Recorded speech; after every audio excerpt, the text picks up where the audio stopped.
Hey, Carl, do you dig it? Totally dig it. Coach. Dubs. How's it going, everyone? Welcome back to the channel. It's our usual Wildcard Wednesday live stream. Thanks everyone for tuning in and been watching the channel. We do appreciate it. I can't hear you. Can you not hear me?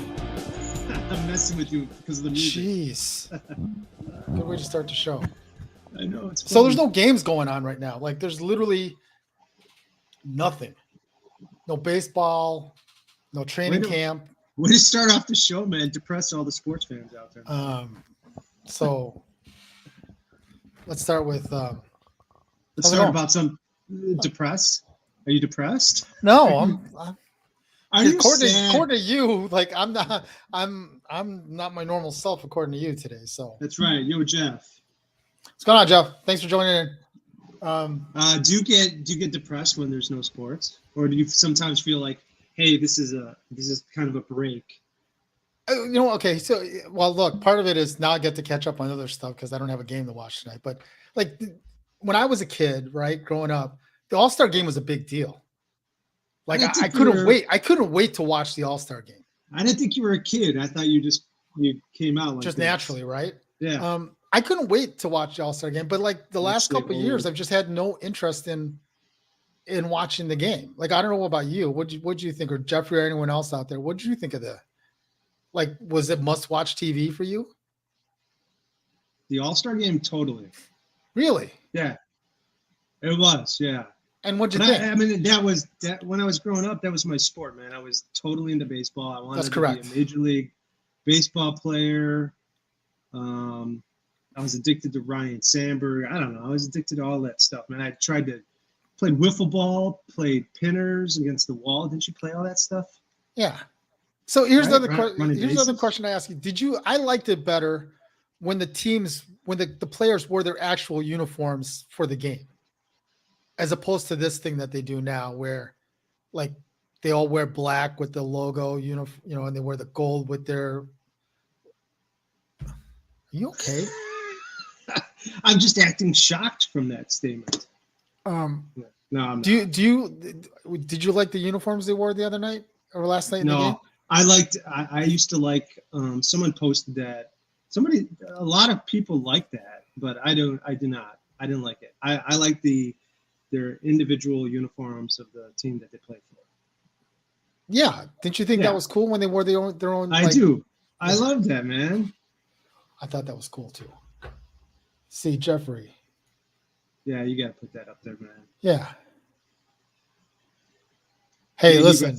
May he rest in peace, man. Yeah, listen, Jeffrey, I totally get it. That's part of the reason why I'm a Sox fan is because that's where my dad took me. And where'd you sit? We sat in the bleachers. The right field bleachers, right? Correct. How about you, Jeff? Did you have a spot? Did you guys have a spot with your old man at the baseball game? That's where we sat in the games. That's why I'm a Sox fan, because that was the tickets he got from his work. So my dad was pale. He did not want to get in the sun.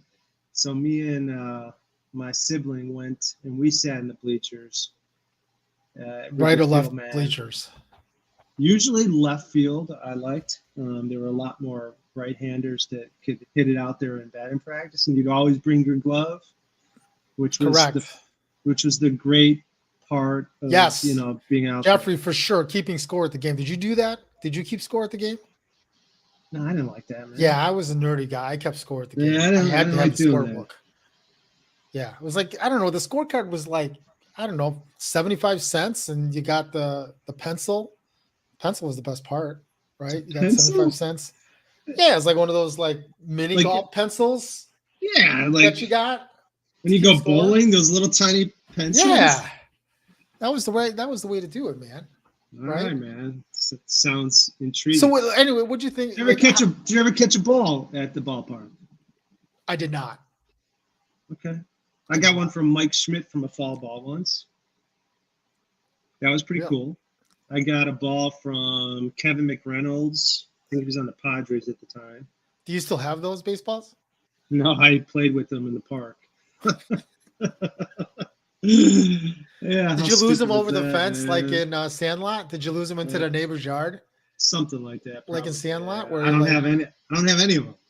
Oh, yeah. I wonder how much that ball. I know people don't want to hear us about our childhoods, but I'm curious about their childhoods, man. This is a big part of why we like sports. Right. Exactly.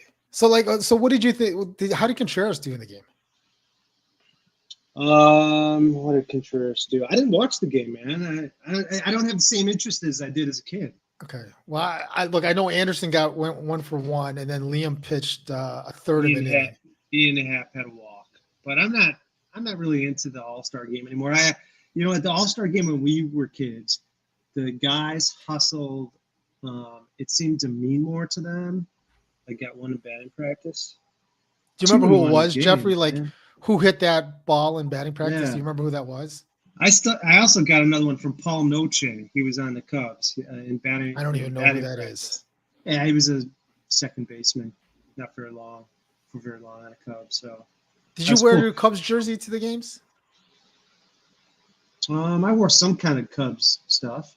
I once went to a Sox game against the Twins in Minnesota, and I wore my Cubs jersey. No, that was brave of you, but no, that was funny. Every time I went to a Cubs game, I would wear a North Carolina baseball jersey. That is about as close as I could get. I think Jeff's saying he got it from Glen Allen Hill. Glen Allen Hill. That guy was a stud. Yeah. It was probably the one that he was Jeffrey was on top of that 3-story flat when he hit it up there, right? Jeff? Do you remember what digit Glen Allen Hill was? I do not. 10, he was 1. How do you remember this? We're Windy City digits, man. I got to know the numbers. Oh, yeah, you do not. Look it up. Glen Allen Hill wore number 1. I got my Cubs digits right here, dude. Look it up. Glen Allen Hill. It's stuck to my table. All right, so talking about All-Stars, we were talking about possibly, let's argue, our Chicago All-Star team. Okay. Okay? Yeah, you came up with this idea the other day. I kind of like the idea. I did. I saw someone else doing it. You said Glen Allen Hill was number 1? Yeah, he won number 1. And it's not on my list of number 1, man. Okay. So you start while I find out why you're wrong, because I think you are.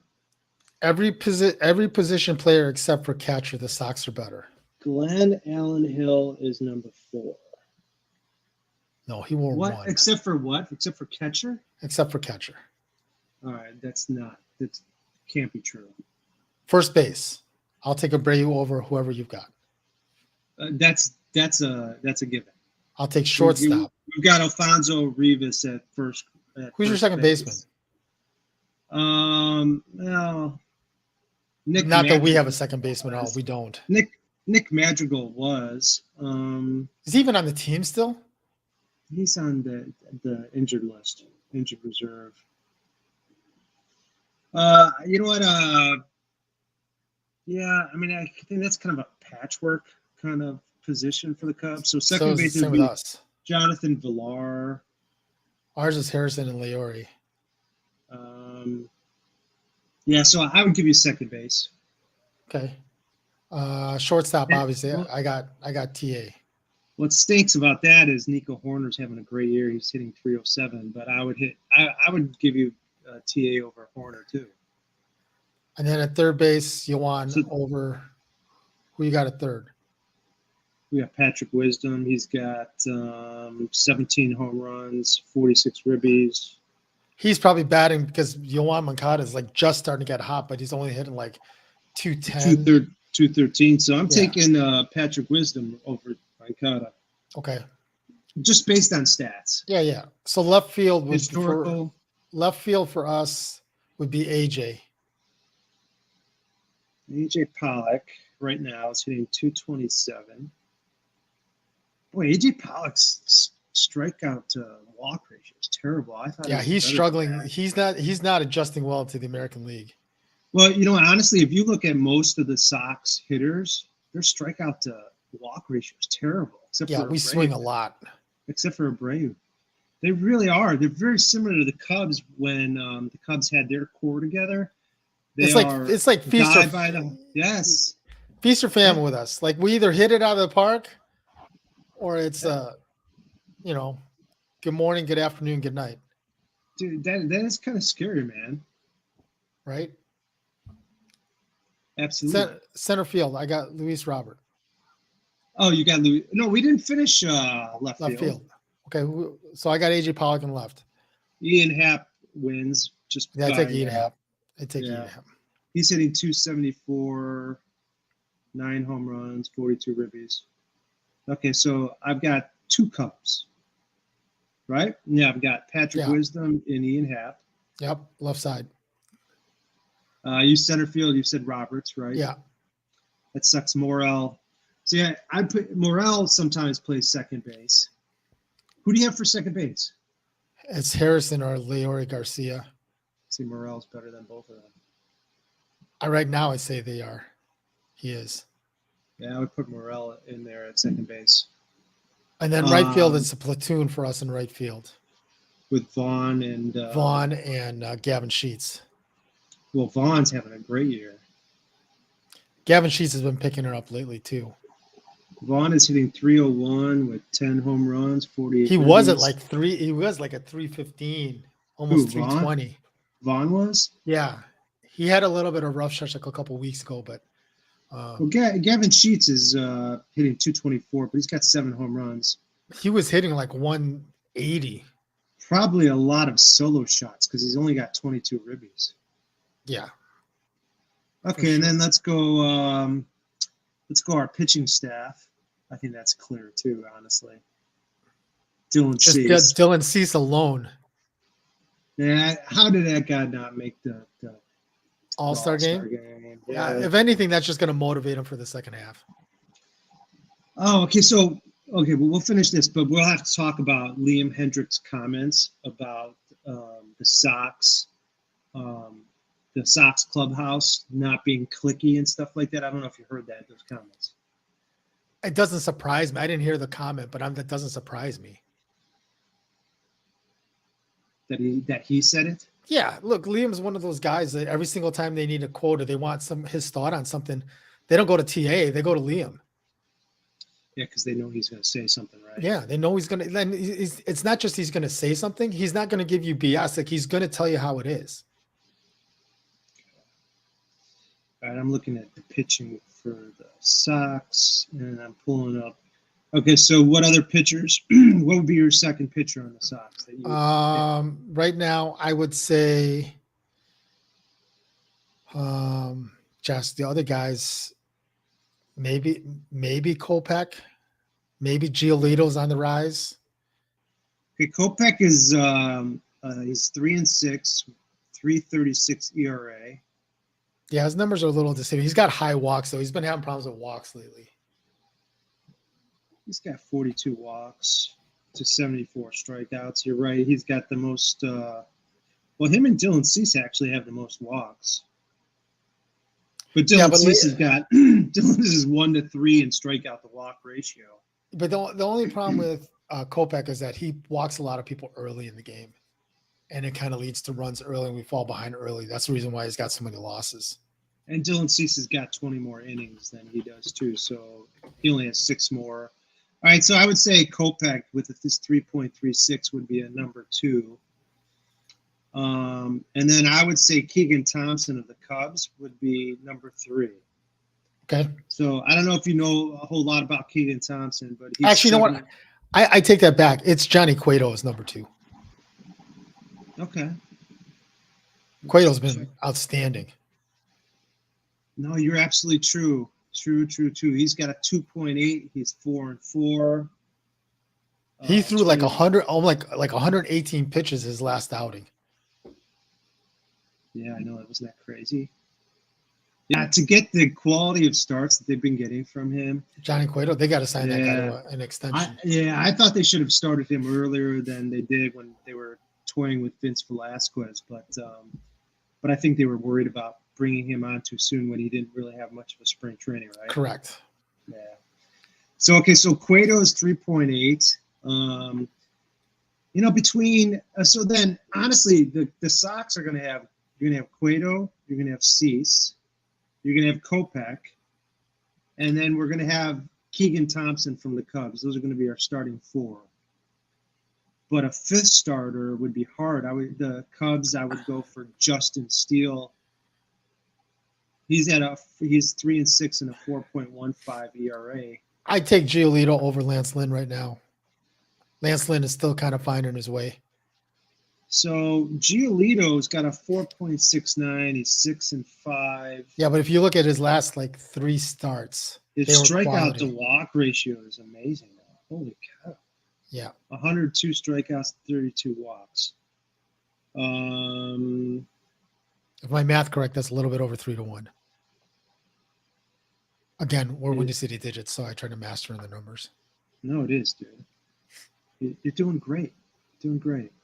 So, but I don't know if I would take Giolito over Justin Steele. I think I would pick Justin Steele. Just on the whole body of work, right? Not over how they're pitching right now, right? No, I'm talking about. Hey, Storm, what's going on? I'm talking about how they're pitching overall. Storm, I think Lance Lynn is he lost that first month and a half of the season. So I think I heard Steve Stone say the other day, this is him, just this would be his April or May that he's in right now. So he's still kind of finding his way. So I think he's going to get there. He might peak at the right time. I think it'll be interesting over the next couple of weeks. Let's see how he starts to go over the next couple of weeks. But all right, so yeah, I agree. Let's summarize that again. First base is, who did we say? Jose Abreu. Siri wants to get on the call here. Second base, I put Morel in there. That's fine. All right, we did shortstop. TA. TA. Third base I gave to you. Which is crazy. I want them to trade Patrick Wisdom. For Wisdom. And then left field is left field is Hap. Hap. Yep. Center field, Roberts. Robert. It's not Roberts? That's Robert. Luis Robert. I always say Robert still. Right field, we said Vaughn. Yeah. Yeah, let's just say Vaughn. And you got the catcher. Oh, wait. Catcher, we didn't even talk about. It's not even a conversation. But all right, so I just put that in the comments. I don't know if anybody disagrees with those. And then pitching staff, all Chicago All-Star team. We said, help me out here, Cease. Cueto. Cueto. And then your 2 guys. We said Kopech. Cueto and then Kopech. Then I said Keegan Thompson. And then just Steele. And your reliever's got to be Hendricks. Yeah. Is it just Hendriks, Hendricks? Yes. I don't think it's a CK. I think it's just K. Every time I think of Hendricks, I think of the gin. Of course you do. Right? Right. Bombay. Double? Single or double? Double. Double. Double with lime, please. Hendricks, yeah. Bombay, Tanqueray. There you go. Whatever it may be. So I don't know. Does anybody disagree with any of those guys on the All-Star team? Thanks for everyone that's hanging out with us on the stream tonight, by the way. Thanks for tuning in. If you haven't had a chance yet, hit the like and the subscribe. Helps us out. All right, so let's take let's talk real quick about Hendricks. Okay. So Hendricks said because there were rumors that the White House clubhouse was kind of in disarray, chaotic, right. clicky and whatnot. Yeah. Yeah, that's pretty spot on. I think so too, man. So Hendricks came out and said, "Yeah, I don't think that's true. I think that's rumor." And he said something about, "I'm pretty sure I know where that's coming from." Did you hear that? No, I did not hear that. Yeah. So on 670, they were trying to guess who that person was because Hendricks didn't really tell them. Yeah. But some of them were guessing, is it Ozzy? Was it Ozzy that they were thinking was saying that stuff, or was it someone in the clubhouse? I don't know, man. Ozzy's kind of throwing himself under the bus a lot lately. He has. So But I guess they interviewed Tim Anderson as well, and they both said, like, hey, everything is fine in the clubhouse. However, they said that they felt like they were just going to come out of the gate and be able to, like, mash up that entire division, take it easy, and they haven't been able to do that. So now they're going to start working. How does that make you feel for a young Sox team? Well, look, the fact that we're injury prone for our team, right? And we haven't really exactly been healthy the entire first half. I mean, literally, we haven't been. What is that?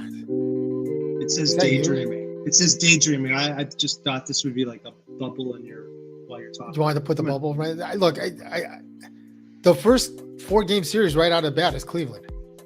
You got to pass Cleveland in this series. Is this distracting you, man? It's probably distracting everyone else that's not watching.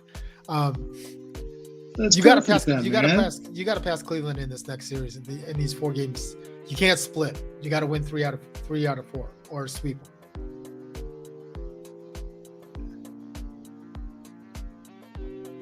What is wrong with you?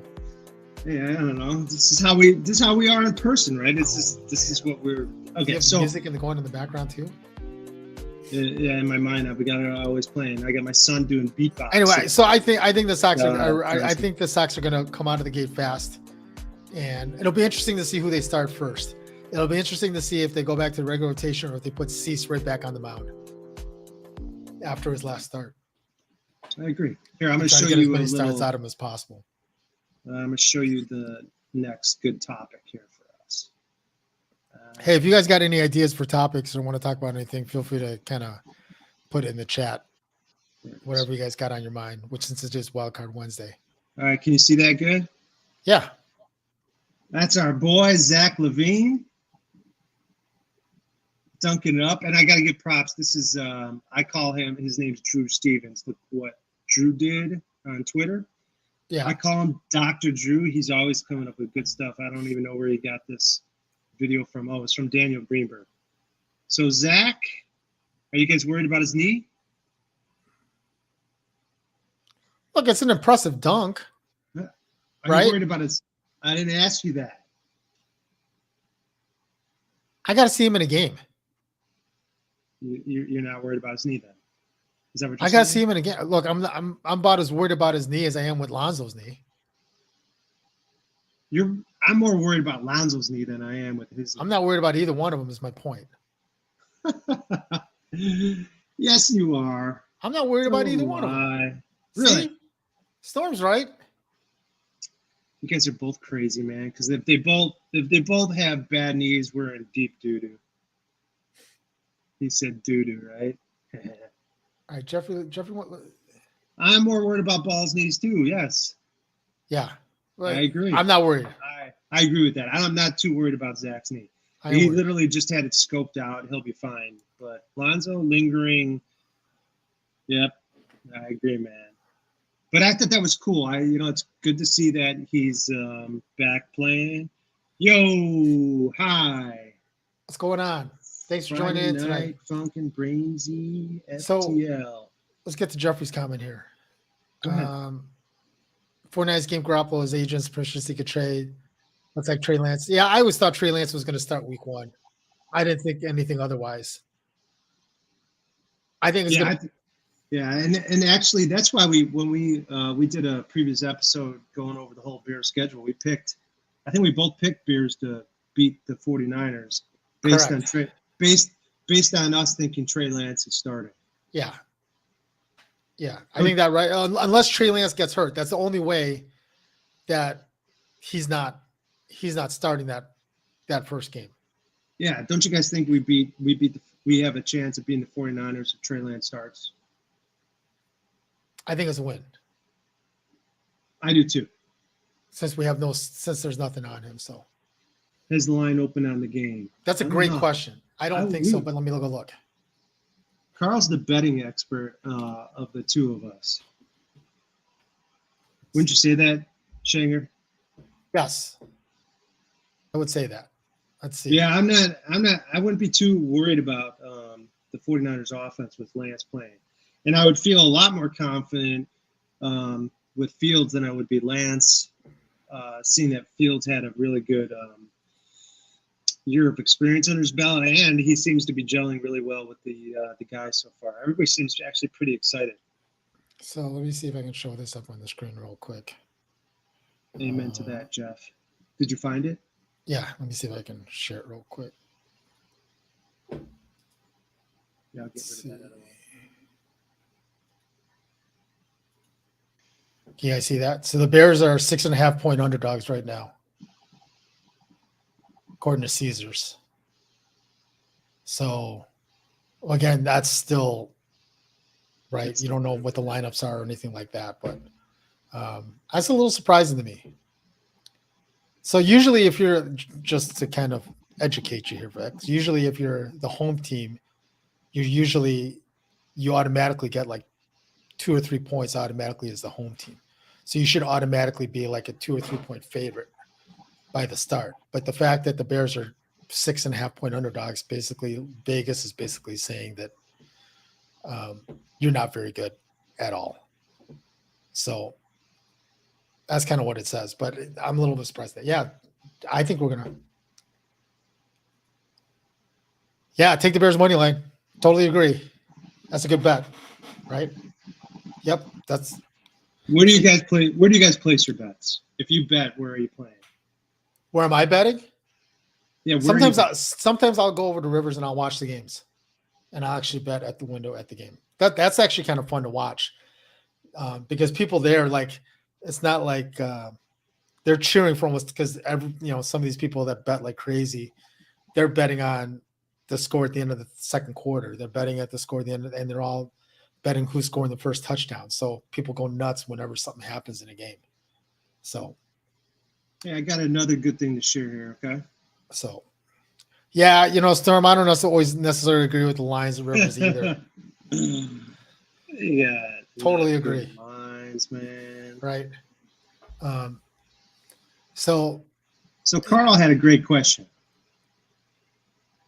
Right? You know your question? Shane? Go ahead, ask it. There it is. Boom. Look at that. Go ahead, Carl. You read it. You're the one who came up with the question. So Vic, you posted a question earlier, like, would you rather be a lefty or a righty if you had a chance, if you're an athlete? So I kind of asked the question, like, if you had a chance in this team, in this town, like, would you rather hit 300 for your favorite baseball team?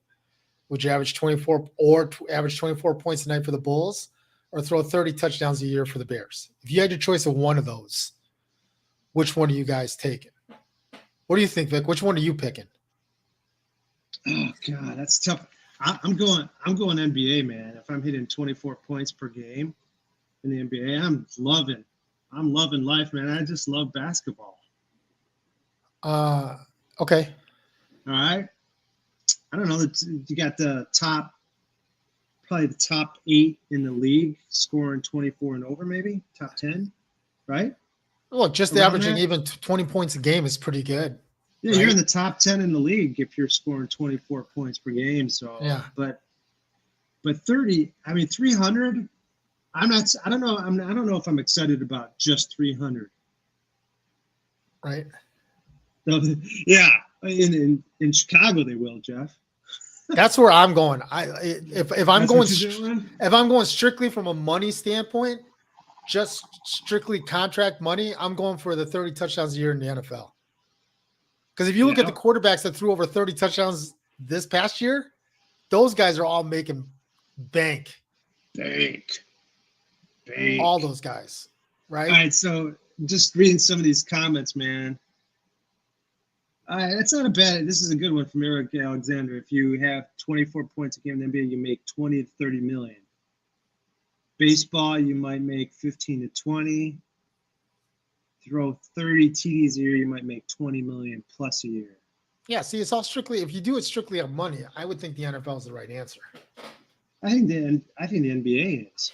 I would say NBA players are making the most amount of money, not a 300 hitter. Now, if you're a 300 hitter and you've got power, you're making good money. I mean, think of Juan Soto. What did Juan Soto want? What did they get offer Juan Soto? 400 something million. But over 15 years, so they were going to rob him of like 15 million a year. Supposedly he's worth like 60 million. It's still the largest contract in baseball history. Well, who would want a 15-year contract? I would not want a 15-year contract. Listen, instead of a Bobby Bonilla day, it'd be Juan Soto day. Yeah, no, Bobby Bonilla had what, 1 million. He's still getting paid. He's still getting paid for like another, I don't know, 10 years. It's $1 million a year for I don't know how many years it was. Right. No one had a contract like him ever. No one's ever going to get signed something like that again. But I heard Ken Griffey Jr. is being paid still. Did you know that? By us? By the White Sox? No, I think by Seattle for some reason.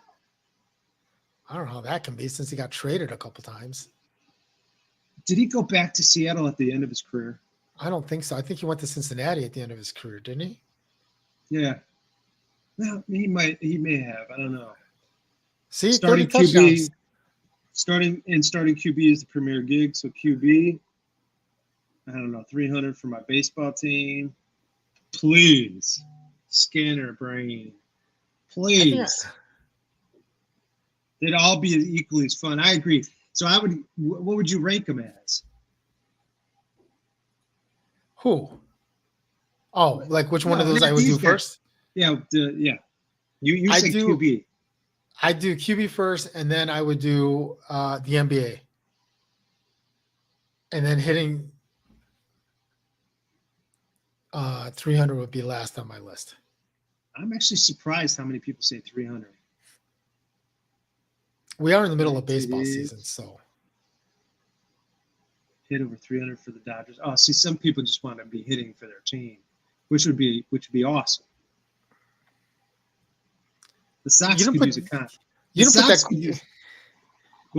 didn't put that question up too long ago. We got a pretty good amount of responses on those. No, and all I got to do, if I just retweet all these guys, that's what you got to do. You got to keep on retweeting. You got to like these guys. Not only do you get good Chicago sports information here, you learn how to use Twitter. We're multifaceted, multi-educational on this. It is a good. On the video. It is a good lesson, man. You show people love, and you show them that they got good stuff to share with people. Like we're showing Jeffrey, Storm, showing them some love tonight. Thanks for always joining in. Helltaker, thanks for joining in also tonight. Do appreciate you guys being here. So. All right. So look, you brought it up. Like when you and I talked about this earlier, and I want to interested what you guys think, Storm or Jeffrey or Helltaker, whoever else is on here, right? So would you make a play for Juan Soto? Like as a Sox fan, it doesn't make sense for us. Because we don't really have anything to give up other than the players we've got on the field right now. So you wouldn't. No, it's just like it's very similar to not similar to Kevin Durant. But I agree with Storm. So no. Kevin, I mean, like how many players are you gonna have to give up? Like the Cubs are like completely rebuilding basically. They don't have to be. Yeah. From the Yankees, yes. Who are you giving up? Yeah, the price is way too high. Maybe if the Cubs had a really talented farm system and they've been rebuilding for 3 years and their farm system was loaded, you could give up like 6 quality players. What if you were like that one player away? Like if you felt like you just needed that one more bat in your lineup, that one bat that could push you over the top. Yeah, the Cubs aren't that, so that's out of the question. So, but yeah, maybe I would, and I'd have to have. Now, if you were a team like that, you probably don't have a really strong farm system. Yeah, who does at this point? So who would be able to do that? I don't know. That's gonna be really hard for a team to pick them up, and if they do, maybe the fans are gonna get excited for a while, but boy, you're gonna deplete your backups and stuff coming up the pipeline, right? Unless they will be satisfied. Like, look, they go to Cubs route. Look, we'll trade you. Just give us a bunch of prospects, right? We don't even need players like major league players that return. Like give us like 30 draft picks and like 2 or 3 of your players right now, or 2 or 3 pitchers. So Storm says Yankees, Jeff says San Diego. Yeah, I think San Diego is a viable option for sure. Right? Yankees are always in it just from a contract standpoint, from money Yankees standpoint. Seem to have as much money as humanly possible, right? And the Cubs seem to have nothing. Number 2 market in the country, and it's just ridiculous. They're not. Number 2 market in the country. They charge the most out of the whole ballpark experience, and yet they put a product that's in the bottom like 10%. Disappointing, Shanger. Go Cubs, go. Yeah. So what about them Bears? Them Bears, you guys getting excited? Hold on, let's bring up Storm's last comment on this. Yeah, you'll never get fair market value. It's baseball's going to be one of those sports where they're just going to be trading for salaries, not even for salaries. They're just going to like get rid of them. We'll start over, right? And we'll start over with prospects, and we'll kind of rebuild from there, right? Actually, we saw. Have you ever been to Fenway Park? Who? Moi? No. Yeah, I've been there once. I would love to be there. That is one of the ballparks I would love to go to. I like Wrigley Field better than Fenway. Why is that? Fenway literally feels like you're still in the 50s. That park, right? Yeah, but it's a great place to watch a game. Don't get me wrong; it's a great place to watch a game. But just from a amenity standpoint, or just I think I'd probably rather watch a game at Wrigley. So, do you feel close up at Fenway Park though? Yeah, yeah, which is nice. Isn't that a nice part about Storm? You know Park? what I'm talking about, right? Like it does. Like it's literally in the middle of the neighborhoods. I mean, Wrigley was before they did all these renovations and tore everything down, right? But literally, like it's old school around the entire park. I mean, even when you walk in through the stands, like through the bleachers, like you see a lot of the original beams from literally like the 50s and 60s there. So, yeah, Okay, so the Bears are coming up. Yep, they report this week. Rookies report this week. And right? I was listening to a radio program, and they were talking about the 10 most important Bears players for the Bears to be competitive. Okay. And the bottom half of those 10 were defensive players. And the beginning 5, and this was actually Tom Thayer talking. Tom Thayer said the top 5 most important players for the Bears to be competitive are offensive players. So that's 2 things. And then another thing was I was curious what people thought of Eddie Goldman retiring, and do you feel sympathetic towards that guy? Do you, Coach? Do you feel sympathetic towards Eddie Goldman at all? Or are you angry because he literally was working for 2, 3 years on a contract, got paid, and barely played? I don't know how much of a difference he would have made with those particular teams when he wasn't playing, to be honest. Mm-hmm. Right? So, and even if he was playing now, like even if he was with the Bears, I don't know how much of a difference he would have made, right? Look, I can't blame him. Like if he wanted to sit out the COVID year because of his health, you can't fault a guy for that. I agree. I don't even know if we know the full circumstances, and I think that's what's hard about fans. I think they can be completely insensitive and really, truly not know what's going on in their family or any kind of circumstance. Yeah. Don't you agree? Yeah, totally agree. We all have stuff going on, man. Yeah. I mean, look, they're professional. They're paid to play this game, right? They're expected to go out there and perform, right? For the amount of money they're making. But once they're off, you can criticize them all you want on the field. That's fine. Yeah, for the performance. Correct. But once they're off the field, right? And they choose to be quiet, then I got to interrupt this podcast for an important message. Glenn Allen Hill wore uniform number 4 at one point. No, number 4. I do not see him in number 1. Doug Glanville wore number 1. Larry Boa. Kosuke Fukudome wore number 1. But not Glenn Allen Hill. Now, I'm not a Cubs guy, so. That is true. So I was kind of impressed that you thought it was number 1 and you were so confident about it. I always thought it was 1, but. It was not, man. Sorry. Well, you know who was a pretty awesome baseball player for the Cubs was Reed Johnson. That guy was. I don't even know who that is. Reed Johnson flying around the outfield. He used to play for the Blue Jays. You don't remember the dude? No. Oh, he had some remarkable catches. Glenn Allen Hill also wore number 6. So I'm guessing you thought it was somebody else. Probably thinking it was Kosuke Fukudome.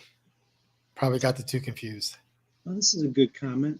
My father-in-law is a lawyer and represents several Chicago athletes, and their lives are not easy. More money, more problems. I agree. It isn't easy. You see some of the politicians out there, man, they do not have easy jobs. I mean, some of them are crazy. Most of them don't make sense to me.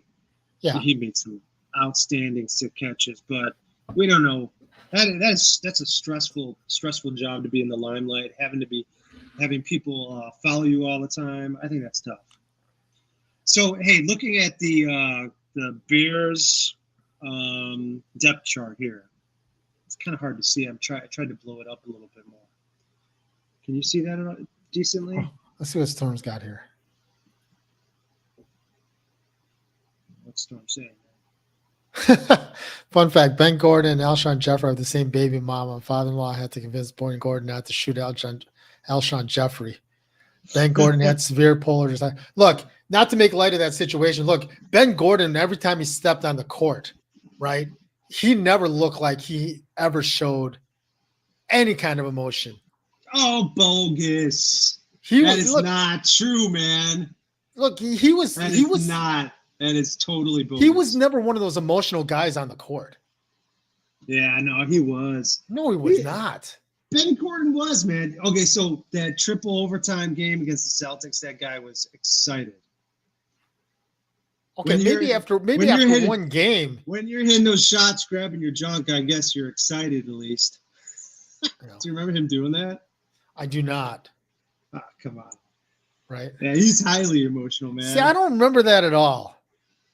I don't know if he showed it on the court. You're right, but he wasn't like completely dead to the world. I'm just saying on the court.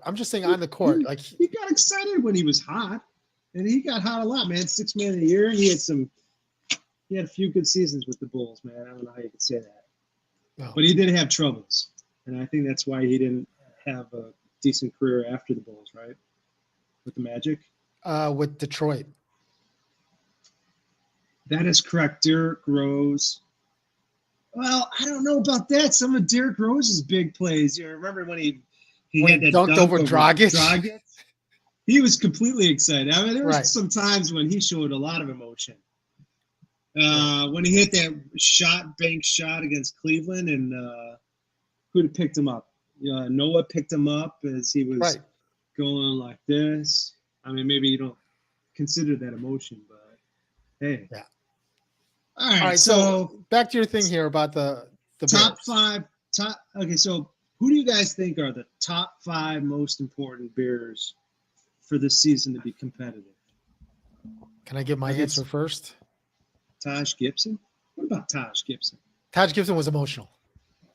Taj Gibson, yes. He was emotional, for sure. Oh, man. That was another great dunk. Taj Gibson over, was it LeBron or Dwayne Wade? Over Dwayne Wade. Oh, that was awesome. That two dunks he had that game. Yeah, it's similar to Scottie Pippen over Patrick Ewing. You can watch that. Maybe I'll link that in the description afterwards. Yeah, that'd be phenomenal. So top five. The top five, the five most important guys on the. Who are the five most? Well, yeah, let's do the five most important positions. Jenkins, Whitehair, Patrick, Wright, and Borum. Say that again, buddy. Jenkins, Whitehair, Patrick, Wright, and Borum. Your offensive line are the five most important players on your team this year. Those are your five most important. Yeah. All right. If they're able to establish the run game and keep Justin Fields clean. So why Whitehair? Because I feel like he is probably already kind of competitive. Like, I'm not worried about Whitehair. Are you? I'm worried about the line as a whole. Yeah, I agree with that. So, okay, so take the line as one position. How about that? Okay. And then who else would be your main guys? Well, Fields. I agree. Yeah, absolutely. Montgomery. Okay. Komet. I think, and then whoever's playing middle linebacker for us. All right. That's pretty good, actually. Thank you. I appreciate that. Yeah. Right? The offensive line is everything as they go. That's exactly what I'm saying, Jeffrey. If they give Justin Fields enough time and our plays are good, I mean, and the receivers are getting open, they're running good routes. I don't know, they're all really important. But if they give Justin Fields time, that was part of the reason why he was getting sacked so much. Justin Fields has to stay. They got to keep him clean. They got to keep the pocket clean. They got to keep him upright. Right? Now he's got to block get better the running game. And he's got to get better with his feet and getting rid of the ball a little quicker, making decisions a little faster. He can't do that if he doesn't have time. He can. He held the ball a little bit longer than he should have last year. I mean, I think that was actually they recorded that. So it's definitely both. Look, part of that I'm not ignoring your offensive line thing, man. Part of that is because the terrible offensive coaches they had didn't let him go through the reads like he needed to. Like he was so focused in on certain receivers. Like you we watch the same games, right? Like if the particular receiver he was looking for. I watched games from 2 years ago, buddy. I didn't watch the same games. So. Here, let's see. We just did the same thing. Go Historically, ahead, there's too much data, so it won't be good. Defensive first-year head coach. OC has never called plays. Yeah, I believe Getsy was calling plays. He was not. I thought Getsy was at the end of the year. I'm almost positive that's what I had heard. Not the whole year, but the end of the year. Maybe. That's what I had heard. Fields did that at Ohio State at the intermediate route and developed. He pitched his leg. Oh, you're funny, man. Yeah. I get a kick out of it. Yep. See, LaFleur called the plays. So I'm going to agree with you. The offensive line as a whole is really important, but I don't know, all of them. Yeah. No, I mean, I wasn't really concerned about Cody Whitehair. And if Tevin Jenkins is healthy, I'm excited about him. You're right. The other three people I'm not really sure about. Lucas Patrick is supposed to be a good player. I'm going to go back to Jeffrey's. I'm going back to Jeffrey's comment. The line has to work as a whole. There. Right? Yeah, Storm thinks the left guard and left tackle and right guard. Yeah, the left tackle because they're unknown. No, the left tackle is the most important position on that line because he's got the blind side of the quarterback. Amen. So he's got to keep that guy clean from coming off the edge. If Tevin's healthy, I think we're going to be fine there. I am worried about the receivers, so I don't know about David Montgomery being the most important player necessarily because he's going to still be good. You know what I'm saying? I'm more worried about the players that are unknown that we really need to step up. David Montgomery is going to be fine. I'm worried about our number 2. So I think someone said Pringle. I would say Pringle or Jones are like an important part in Komet. So I would say your whole offensive line is one. Komet, one of these receivers. We got to get somebody having a good, solid number 2. And then can I just say our back, this squad here, Jalen, Brisker, Jackson. If you have a solid secondary, man, I mean, we're going to get the ball back in Fields' hand a lot quicker than we did in the previous season. Yeah, but if you keep going, like someone said it right here, like, look, if we go 3 and out, it's not going to matter. No, it'll suck. Right? Yeah. But if our secondary is getting the ball back and scoring for us, that'd be nice. Yeah. Wouldn't that be nice to have a defense like that again? When you had Peanut Tillman and Urlacher and your defense was, yeah. Look, with the way everyone's criticizing this roster, right? Everyone, like, Keyshawn Johnson came out and said the roster completely sucks. If that's not bulletin board material for this team and they don't come out firing on all cylinders, at least putting out a good effort, right? I mean, yeah. And what's happening with Robert Quinn? So do you guys think Robert Quinn, he's traded during training camp? Is he traded right before the season starts? Or is he going to end up playing? I think he's going to end up playing. Who's he going to sit out for the Bears? I think he's going to playing for the Bears. I think he's going to play for the Bears. Yeah. Okay, so if we have a Robert Quinn, and we've got all these young guys in secondary, like I think our defense is going to be pretty solid. You're hopeful in the second. You're really hopeful in the secondary. The linebackers are the ones that are, I mean, other than Rokon, right? Yeah. The other 2 linebackers are the guys that, because you're switching to a 4-3 basically, from a 3-4, right? So if you put this roster. Yeah, some people would disagree with that. Some people think Green Bay roster actually without Rodgers is kind of weak.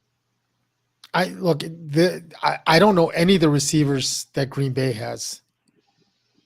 I think Mooney's better than any receiver they've got. I think so too. But I agree with you, man. That's just me. So yeah. So I'm hoping Robert Quinn comes back, man. Yeah, we'll see. I think we got a solid defense with that, and if we have any kind of improvement on offense, we could win 8 games. I think we're winning 9. I know you do, but I think most people are looking at this season more pessimistic than we are. 9 and 8. I think a lot of people. Well, I've seen a lot of 6 and 11s. So, how about you guys? What do you guys say? What do you think the record's going to be? How many wins? Remember, 17 games this year. Storm's like 9. Hey, it is the weakest schedule. Remember that, Storm. You got to go through that whole schedule and look at it. There's a lot of possibilities. See, I have 8 wins. And 8 wins was beating Green Bay once. Even though Green Bay still has Rodgers, right? Because I want to beat him. They don't have Devontae anymore. Like, he doesn't have that go-to. He doesn't have Jordy Nelson. He doesn't have Devontae. He doesn't have that safety valve. He's good though. Hey, he's like Tom Brady, man. I don't know how many. Tom Brady's got a really excellent receiving core in Tampa, or did. But Rodgers still seems to perform every year, no matter who he has. But he's had Devontae Adams every year. Yeah, didn't he have? Wasn't Devontae hurt that one year? Yeah, but he had Randall Cobb. I know, but sometimes good quarterbacks develop like really good receivers, and then the receivers go somewhere else, and they're not as good. Well, we'll see. I know. We'll see how it goes. So, all right, we got it. Well, listen, everyone, thanks for tuning in for another Wednesday Wild Card. Thanks for tuning in. We do appreciate it. We're going to try to do this every Wednesday around 8:30, 9 o'clock. So if you haven't had a chance yet, hit the like, subscribe. Join us again next Wednesday. Tell your friends. Share the video. Join in with us in all the fun. Thanks again for tuning in. We'll see you guys in the next video. Take care. Peace. Love. And digits.